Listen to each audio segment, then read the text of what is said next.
Today we're talking about squares and square roots. A square root is a square root of a number is one of its two equal factors. A common example I like to use is the square root of 9, which is 3, meaning 3 times 3 gives you 9. Or the square root of 16 gives you one of its two equal factors, which the square root of 16 is 4. Okay. So it says if x squared equals y, then x is a square root of y. We can square root it and we get y. Any questions? Write this down. Alright, here's what you need to know. A radical sign. This is what a radical sign looks like. Right? It's the square root symbol. When you want to square root something, you use the radical sign. It's used to indicate a positive square root. They mean positive. The reason they say positive is because you can't have a negative square root. And I'm going to show you that in here in a second. If you have the square root of 36, it's 6. Because 6 times 6 is 36. If you have the negative square root of 36, then the answer is negative 6. The negative is kind of like a minus signs out here. It just follows along. You can have plus or minus. Because later on when you start talking about variables, you don't know if this is a positive number or a negative, so they do plus or minus. Plus or minus square root of 36 is plus or minus 6. It could be either. A negative number has no real number square root because the square of a number cannot be negative. We can't have this where we have a square root of negative 36. That's not possible. You can have it on the outside, but you can't have it on the inside. Let's talk about y. A square root is one of two equal factors. So the square root of 36 is 6. Because 6 times 6 is 36. What also gives me 36? How about negative 6 and negative 6? Right? So the square root of 36 could be 6 or it could be negative 6 because those are the two equal factors. To get a square, right, it has to be this exact same number timesing itself. How do you get a negative number when they have to be equal signs? A positive times a positive or a negative times a negative? How do you get a negative number? You can't, right? That's why you can't have this. Because a positive times a positive or a negative times a negative, the same sign always gives you positive. That's the rule. We learned that a long time ago. So how in the world can you do a positive times a positive and get a negative? Or a negative times a negative and get a negative? You can't do that. That's why this is not possible. If you see this, it's no solution. You cannot solve this. Everybody understand? So if it's inside the radical sign, you can't do it. Find each square root. What's the square root of 9? Someone raise your hand. Tell me. Kyle. 3. It is 3. 3 times 3 is 9. Someone raise your hand. Tell me negative square root of 64. Negative 8. Negative 8. Good. And plus or minus the square root of 4. Isaiah. Positive or negative 2. Good. Okay. Right? If you're confused, if you don't remember your squares, go back through your list. 1 times 1 is 1. 2 times 2 is 4. 3 times 3 is 9. So then you got 16, 25, 36, 49, because that's 7 times 7. Then you got 64. You got 81. What's the next one? 10 times 10, which is 100. 11 times 11 is 121. 12 times 12 is 144. 13 times 13 is 169. 14 times 14, it's 196. And then after that, you'll have to look it up. I believe 15 times 15 is 225, but I don't want to be wrong. All right? I'm going to answer that question here in a second. Write this down.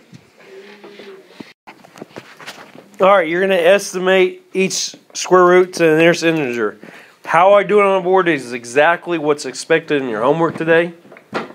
No exceptions. You don't show your work like this, I will count it wrong.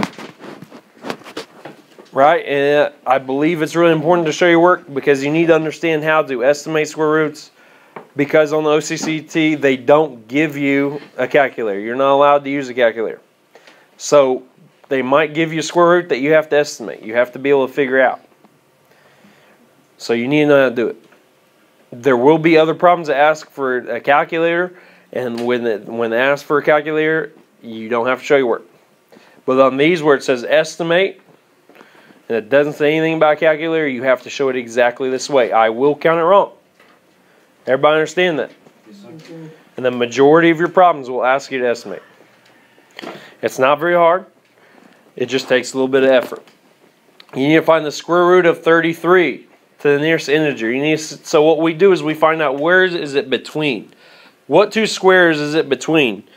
Well, it's between square root of 25 and the square root of 36. If we were to put those on a number line, where would the square root of 33 fall? Close to the square root of 36, right? Because we know our squares. I've already been through my squares.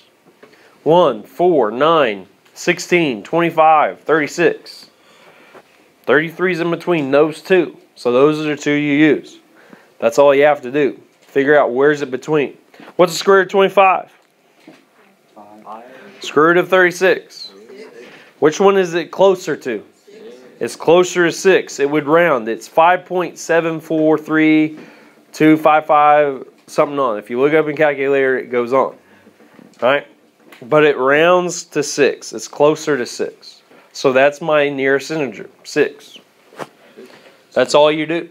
You have to show the three numbers, two numbers you pick, where it's in between, and then you circle the one that it's closer to, the nearest integer.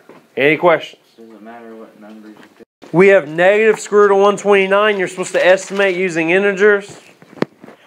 So put it on a number line and figure out where it's going to be in between. So let's go through my squares. Some upper squares. 9 times 9 is 81. Probably not. 10 times 10 is 100. Maybe.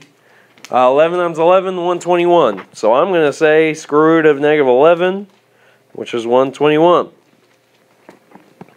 What would be on the other side? What's negative 12 times negative 12?